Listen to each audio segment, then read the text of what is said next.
नमस्कार, मी पंजाब डक. आज आहे एक कमी दाबाचा पट्टा आहे, त्याचं चक्रीवादळात रूपांतर होईल आणि ते चक्रीवादळ काय होईल, कर्नाटक आणि महाराष्ट्राच्या दोन्ही मधातून जाईल. त्याच्यामुळे काय होईल, महाराष्ट्रामध्ये खूप पावसाळ्यासारखा काही काही ठिकाणी पाणी साचल, काही काही ठिकाणी वड्याला देखील पाणी येईल. असा पाऊस काय होणार आहे, जवळपास 14 मे ते 21 मेच्या दरम्यान येणार आहे. म्हणून हा सर्व शेतकऱ्यांनी लक्षात घ्यायचा.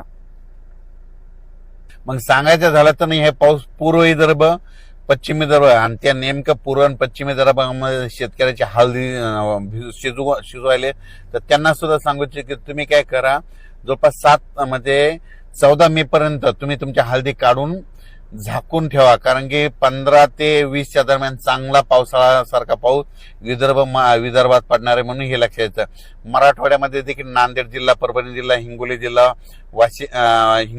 जालना जिल्हा, संभाजीनगर, बीड, धाराशिव ह्या भागात देखील चांगला पावसाळ्यासारखा पाऊस पडणार आहे. आणि ऊस शेतकऱ्यासाठी हे जीवदान ठरणार आहे. म्हणून हा अंदाज त्या ऊस शेतकऱ्यांनी लक्षात घ्यायचा. पश्चिम महाराष्ट्रात देखील हे पाऊस खूप पडणार आहे.